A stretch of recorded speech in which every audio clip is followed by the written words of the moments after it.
మన ప్రభును ప్రియరక్షకుడైన యేసుక్రీస్తు నామమున మీకందరికీ వందనాలు, శుభములు. హల్లెలూయా. దేవుడు మరొక్క వారం మనందరినీ సజీవులుగా ఉంచి తన రెక్కల కింద కాపాడి ఉన్నాడు. దేవునికి సమస్త ఘనత, మహిమ, ప్రభావములు కలిగిన గాక.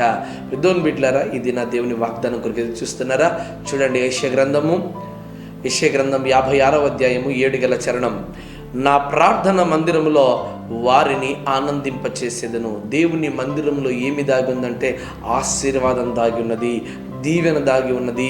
దేవుని మందిరంలో ఆనందం ఉన్నది. దావీదు గారు అంటారు, ఇదిగో భక్తిహీనుల గుడారంలో నివసించుట కంటే నా దేవుని మందిరంలో ఉండటం నాకు ఎంతో ఆనందం అని. దేవుని సన్నిధానికి వెళ్దాం రండి అన్నప్పుడు ఆయన ఎంతగానో ఆనందపడ్డాడంట. ప్రియమైన బిడ్డలారా, చూడండి, నీ జీవితంలో ఉన్న ప్రతి కష్టము, కన్నీళ్ళు, దుఃఖము, వేదన సమస్తము తీరే చోటే, సమస్తము తొలగిపోయే చోటు ఎక్కడంటే ఒక్క దేవుని మందిరమే.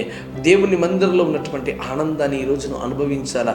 దేవుని మందిరంలో నువ్వు సేవా జీవితాన్ని గడుపుతూ ఆనందంగా బ్రతకాలి. అన్న అనేటువంటి ప్రవక్తి ఉందంట, తన భర్తను కోల్పోయినప్పటికీ కూడా ఆమె ఎక్కడ సంతోషంగా బ్రతుకుతుందంటే దేవుని మందిరంలో ఉపవాసం ఉంటూ సేవ చేస్తూ అక్కడే ఆ తల్లి తన జీవితాన్ని గడుపుతూ వచ్చింది. ఈరోజు దేవుని మందిరంలో ఉన్న ఆనందము కంటే లోకంలో నువ్వు ఆనందం వెతుకుతున్నావు, రకరకాలైన వస్తువులలో ఆనందం వెతుకుతున్నావు. ఆ ఆనందం ఎప్పుడు కూడా శాశ్వతమైనది కాదండి. దేవుడి దగ్గర ఎవరైతే భక్తి కలిగి ఉంటారో వారి జీవితంలో ఆనందం ఉంటుంది. దేవుని మందిరంలో ఉండే ఆ పరిపూర్ణమైన ఆనందం నువ్వు ఎప్పుడైతే ఆనందిస్తావో అప్పుడు నీ జీవితంలో మిక్కిలి సంతోషం ఉంటుంది, మిక్కిలి ఆనందం ఉంటుంది. ప్రభు వాక్యం అంటది, ఆనందించుడి. మరలా చెప్పుచున్నాను, ప్రభునందే ఆనందించుడి అని. కాబట్టి ఈరోజు ఆనందం కావాలంటే తినే తిండిని బట్టి కాదు, కట్టుకునే బట్టను బట్టి కాదు, వేసుకునేటువంటి వాహనాలు బట్టి కాదు, లేకుంటే తిరిగే ప్రయాణాలు బట్టి కాదండి. దేవుని మందిరంలో ఉన్న పరిపూర్ణమైన సంతోషం ఈరోజు ఆనందించాలి.